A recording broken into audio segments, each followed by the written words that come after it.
Hello मित्रों, मैं नीलेश मौर्य आपका स्वागत करता हूँ रमन गुरु वन टू चैनल पर। तो मित्रों, आज हम पढ़ने वाले हैं रेलवे का, जो इसमें हम लोग सेट हल कर रहे हैं। 25 प्रैक्टिस सेट इसमें थे। आज इसका जो है प्रैक्टिस सेट नंबर 9 है, जिसके हम साइंस के प्रश्न हल करेंगे। तो मित्रों, साइंस जिस भी परीक्षा में पूछी जाती है, चाहे रेलवे का हो या तुम्हारा 10th क्लास का हो, या जिस भी परीक्षा में कहीं भी साइंस आती है, तो साइंस मित्रों बहुत ही महत्वपूर्ण है। क्योंकि और इसका हम पहला प्रश्न जो इसका है वो दिया गया है कि निम्नलिखित में से कौन सा रोग जल द्वारा नहीं फैलता है। कौन सा रोग जल द्वारा नहीं फैलता है? कौन सा रोग जल द्वारा नहीं फैलता है? नहीं फैलता है। तो मित्रों, इसमें पहला सवाल जो दिया गया साइंस का, पूछा गया है कि कौन सा रोग जल द्वारा नहीं फैलता है। ऑप्शन इसके हैं। पहला ऑप्शन इसका है टाइफाइड। दूसरा ऑप्शन है इसका इन्फ्लुएंजा। और सी ऑप्शन है मित्रों हैजा। और डी ऑप्शन इसका है दोस्तों अमीबियासिस।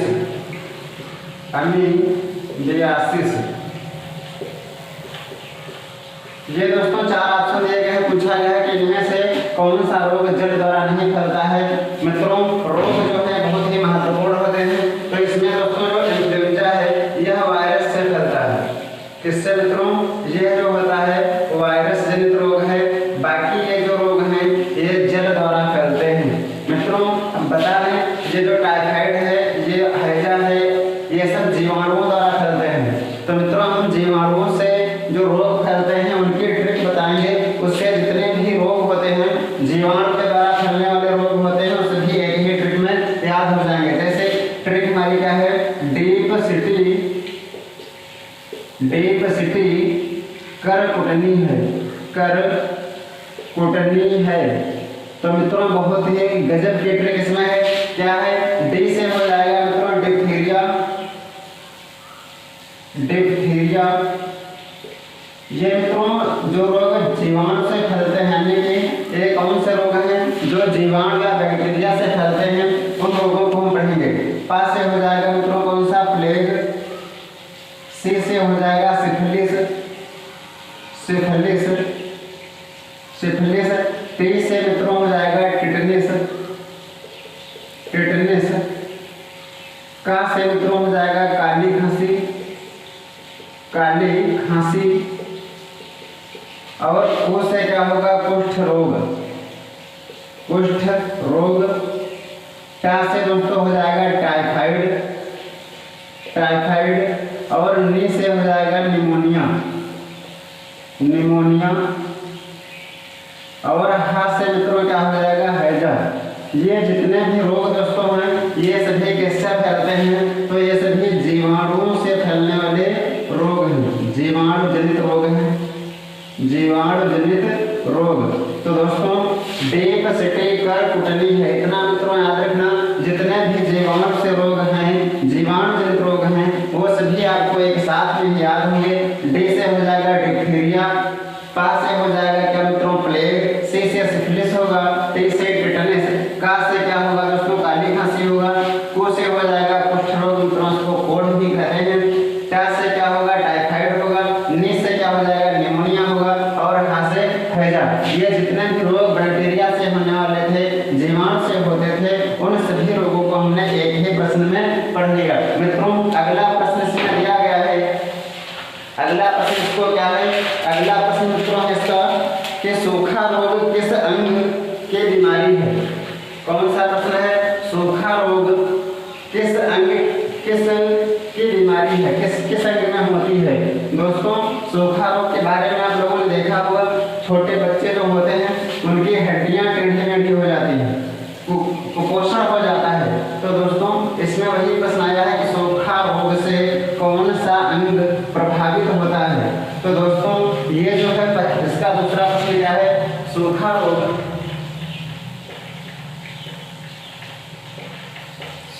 रोग किस अंग की बीमारी है? किस अंग की बीमारी है, बीमारी है। ऑप्शन मित्रों पहला है हड्डियों की, हड्डियों की। बी ऑप्शन है मित्रों ऊतकों की, ऊतकों की। सी ऑप्शन इसका है पेशियों की, पेशियों की। और डी ऑप्शन क्या है दोस्तों, डी ऑप्शन है रक्त की, रक्त की। तो दोस्तों ये हमारा प्रश्न रहा। क्या प्रश्न है कि सूखा रोग यानी कि इसको रिकेटस भी दोस्तों कहते हैं। सूखा रोग किस अंग की बीमारी है? तो ये दोस्तों किसकी है? ये बीमारी जो है हड्डियों की है। इसमें हड्डियां टेढ़ी मेढ़ी हो जाती हैं। तो सूखा रोग जो है मित्रों इसको रिकेटस भी कहते हैं। क्या कहते हैं? रिकेटस कहते हैं। और रिकेटस जो होता है विटामिन डी की कमी से होता है, डी की कमी से होता है। किसकी कमी से दोस्तों होगा? तो सूखा रोग जो होता है रिकेटस होता है, यह विटामिन डी की कमी से होने वाला रोग है। और मित्रों विटामिन डी जो होता है इसका रासायनिक नाम पूछा जाए क्या होता है? उसका रासायनिक नाम कैल्सीफेरॉल होता है। कैल्सीफेरॉल किसका नाम होता है? तो विटामिन डी का कैल्सीफेरॉल होता है नाम।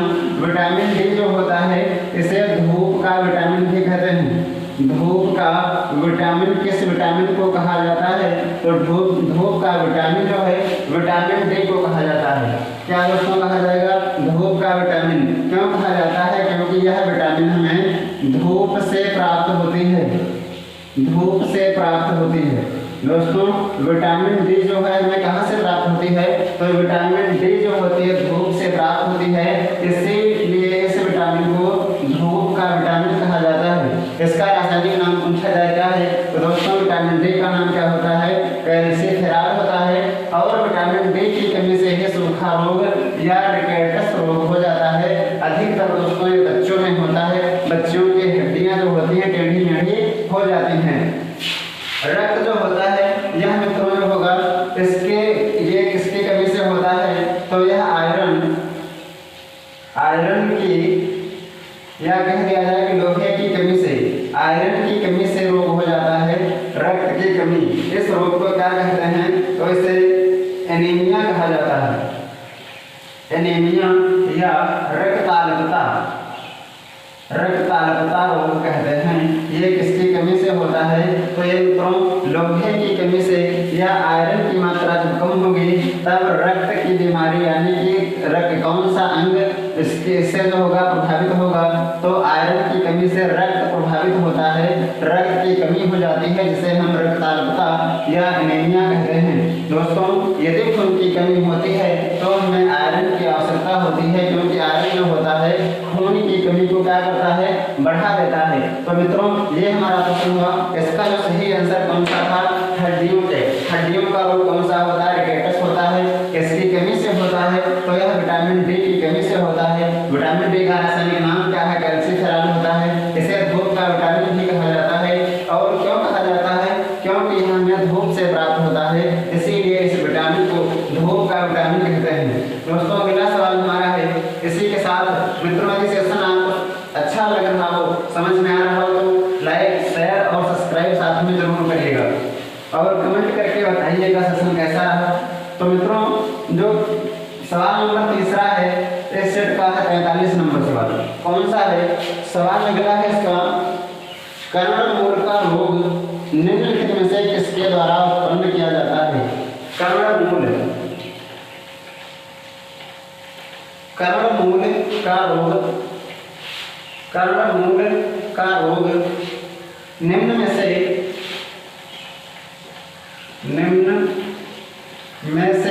किसके द्वारा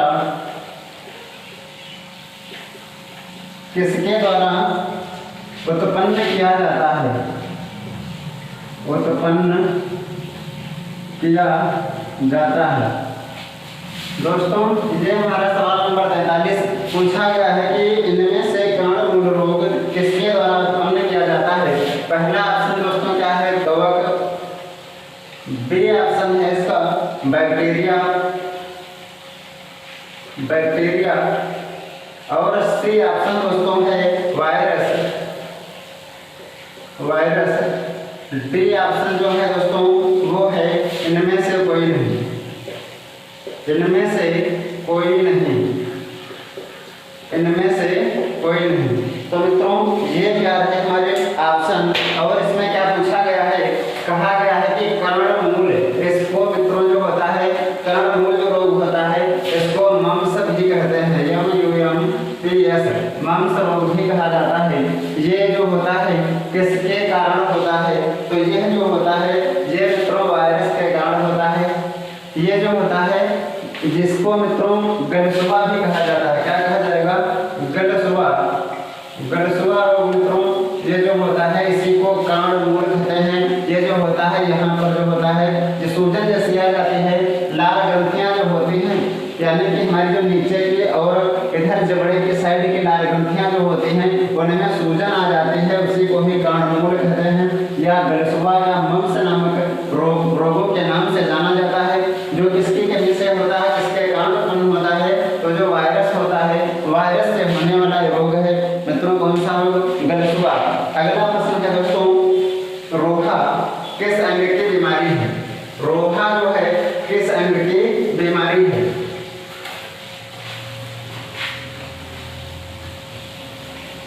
अगला प्रश्न है दोस्तों रोहा किस अंग की बीमारी है। रोहा इसी को मित्रों ट्रेकोमा कहते हैं। ट्रेकोमा या रोहा किस अंग की बीमारी है। ये मित्रों पूछा गया है कि रोहा या ट्रेकोमा जो है किस अंग की बीमारी है। ऑप्शन जो इसका पहला ऑप्शन है, पहला ऑप्शन मित्रों है इसका गुर्दा। बी ऑप्शन है इसका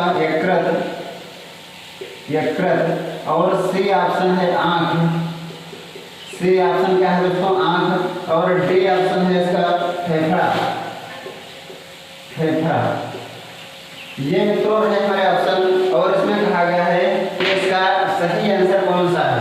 रोहा ट्रोकोमा जो है किस अंग की बीमारी है, यानी कि ट्रोकोमा बीमारी जो है यह इनमें से किन का जो भाग है, किन अंग का हिस्सा है ट्रोकोमा बीमारी।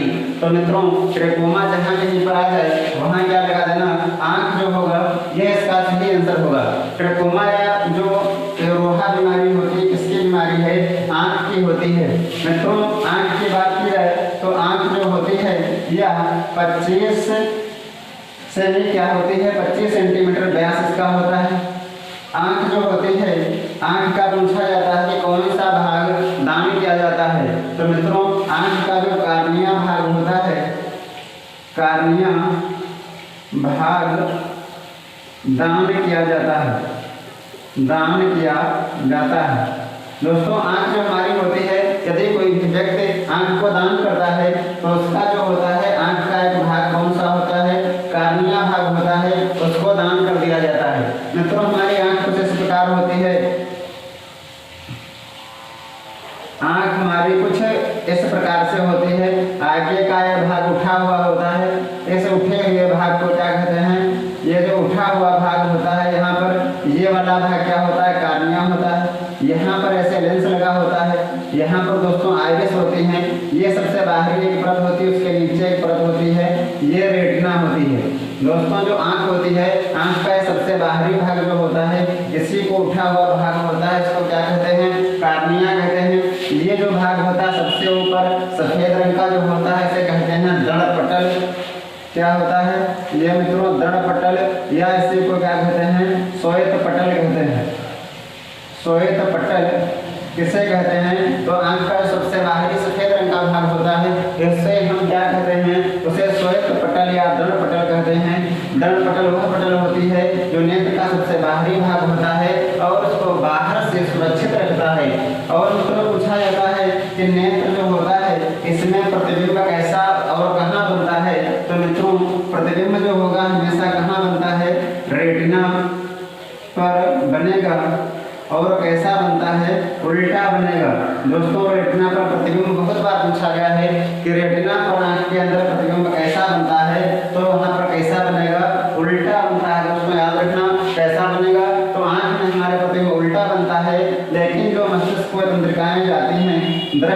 कोशिकाएं ये हमको प्रतिबिंब को सीधा करके दिखाते हैं। दोस्तों ये हमारी आंख के बारे में इतना कुछ हुआ। अब इसके बाद में बात करते हैं गुर्दा। गुर्दा जो होता है मित्रों इसे किडनी भी कहते हैं। गुर्दा में बीमारी कैसी होती है, इसमें पथरी हो जाती है। दोस्तों गुर्दे में पथरी सुना होगा आप लोगों ने, इस समय जो है काफी लोगों में देखने को मिलती है। तो पथरी पूछा जाता है कि पथरी जो होती है किसकी बनी होती है, तो ये कैल्शियम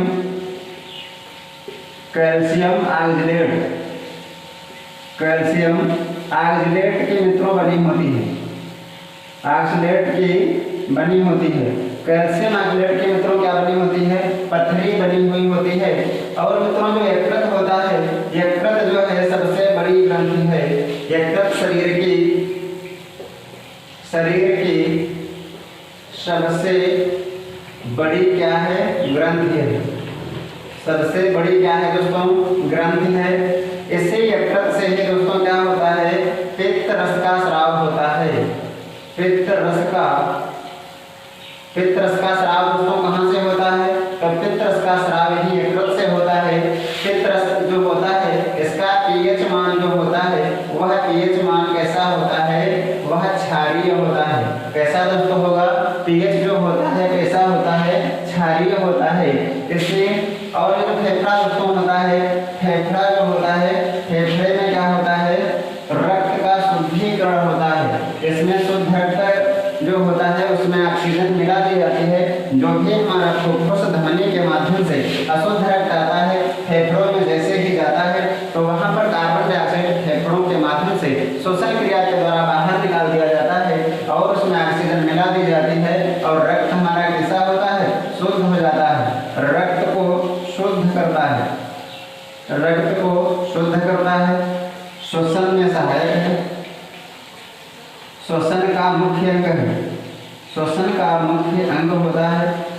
तो मित्रों ये रहा इस प्रश्न का सही आंसर जो था कौन सा था, आंख। ट्रकोमा बीमारी किससे होती है, तो ट्रकोमा बीमारी जो होती है आंख में होती है। और मित्रों आंख के रोग और सारे होते हैं जैसे निकट दृष्टि दोष, दूर दृष्टि दोष। ये मित्रों जब आगे प्रश्न में आएंगे तो उसके बाद हम वहाँ पर इसके बारे में चर्चा करेंगे। तो मित्रों इसका सही आंसर कौन सा होगा, ट्रकोमा बीमारी किसमें होती है, तो ये किसमें होती है, आंख की बीमारी है। आंख का व्यास 25 मिमी होता है। इसका सबसे बाहरी उठा हुआ भाग कार्निया कहलाता है। और जो आंख का सबसे बाहरी भाग होता है, साधारण भाग होता है, उसे दंडपटल कहते हैं। लेकिन जो उठा हुआ भाग होता है उसे कार्निया कहते हैं। कार्निया ही जो होता है यह दान किया जाता है। आंख के अंदर प्रतिबिंब जो होता है कहाँ बनेगा, तो रेटिना पर बनता है। और कैसा बनेगा, उल्टा बनेगा। यदि रेटिना के पीछे प्रतिबिंब बनता है तो उस व्यक्ति के अंदर दूर दृष्टि दोष हो जाता है। यदि प्रतिबिंब रेटिना के पहले बन जाता है तो उस व्यक्ति को हो जाता है निकट दृष्टि दोष। और मित्रों इसके बाद में हमारा प्रश्न जो है प्रश्न नंबर 45 आगे की ओर हम बढ़ रहे हैं। मित्रों यदि आपको अच्छा लग रहा हो तो कमेंट करके जरूर बताइएगा कैसा हमारा जो सेशन था आपको कैसा लग रहा है, समझ में आ रहा है, नहीं आ रहा है। तो दोस्तों यदि आप कमेंट करके बताएंगे तो हमारा और हौसला बढ़ेगा और अच्छे तरीके से समझाने की आपको कोशिश करेंगे। मित्रों अगला प्रश्न है, भोजन में आयरन की कमी से कौन सी बीमारी होती है। अभी दोस्तों इसके बारे में हमने चर्चा की है। यदि आपने ध्यान से सुना होगा तो आपको आंसर अवश्य पता होगा। कौन सा प्रश्न है अगला, कि प्रश्न है भोजन में आयरन की कमी से, भोजन में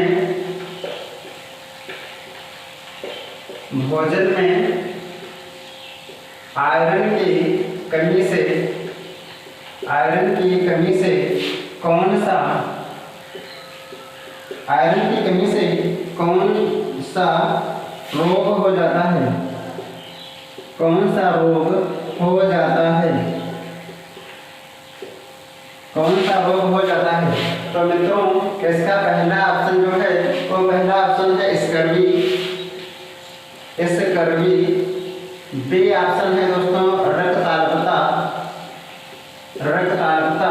और सी ऑप्शन है दोस्तों सूखा, सूखा। और डी ऑप्शन क्या है दोस्तों, डी ऑप्शन है गलगंड, गलगंड। तो मित्रों ये है ऑप्शन, बहुत ही अच्छा प्रश्न है दोस्तों कि भोजन में आयरन की कमी से कौन सा रोग होता है। आंसर तो आपको पता चल गया होगा क्योंकि भी हमने बताया की कमी किससे होती है? लोहे की कमी से। तो मित्रों इसको और किस नाम से जाना जाता है? इसको एनीमिया कहा जाता है। एनीमिया रोग भी इसी को कहा जाता है। खून की कमी भी इसी को कहते हैं। खून की कमी भी कहा जाता है। ये किससे सही होगा? तो आयरन को अधिक मात्रा में लेने से सही हो जाता है दोस्तों। अब बात की जाए गलगंड। ये गलगंड को मित्रों ग्वाइटर भी कहा जाता है। क्या कहा जाता है? ग्वाइटर रोग भी कहते हैं। इसी को मित्रों घेंघा रोग भी कहते हैं। घेंघा रोग भी इसी को कहते हैं। अब मित्रों समझ गए होंगे इसकी बात हो रही है। घेंघा रोग हमेशा कहाँ होता है? तो यहाँ मित्रों गले में सूजन हो जाती है, गले का रोग होता है। गले में एक ग्रंथि कौन सी होती है? गले में एक ग्रंथि मित्रों पाई जाती है। वो कौन सी होती है? थायराइड ग्रंथि होती है। थायराइड ग्रंथि के सूजन के कारण होता है। सूजन थायराइड ग्रंथि के सूजन हो जाने के कारण होता है। मित्रों पूछा जाता है कि ये घेंघा रोग किसके कारण होता है? तो थायराइड ग्रंथि जो होती है इसमें सूजन हो जाने से क्या होता है? घेंघा रोग हो जाता है। इसी को ग्वाइटर कहते हैं, इसी को गलगंड भी कहते हैं। स्कर्वी मित्रों जो होता है यह विटामिन सी की कमी से होता है। कौन सी विटामिन? विटामिन सी की कमी से स्कर्वी नामक रोग होता है। विटामिन सी जो है इसका दोस्तों रासायनिक नाम पूछा जाता है। तो इसका रासायनिक नाम जो होता है वह क्या होता है? Ascorbic acid. एस्कॉर्बिक एसिड किसका वैज्ञानिक नाम है? रासायनिक नाम है। तो विटामिन सी का रासायनिक नाम क्या है? Ascorbic acid. ये जो होता है इसकी कमी से स्कर्वी होता है। और स्कर्वी में क्या होता है? होंठों का फट जाना, यानी कि त्वचा संबंधी रोग जो होगा स्कर्वी से हो जाता है। सूखा रोग हमने दोस्तों अभी बताया, इसको क्या कहते हैं? इसको रिकेटस कहते हैं। यह विटामिन डी जो होता है, विटामिन डी की कमी से होता है।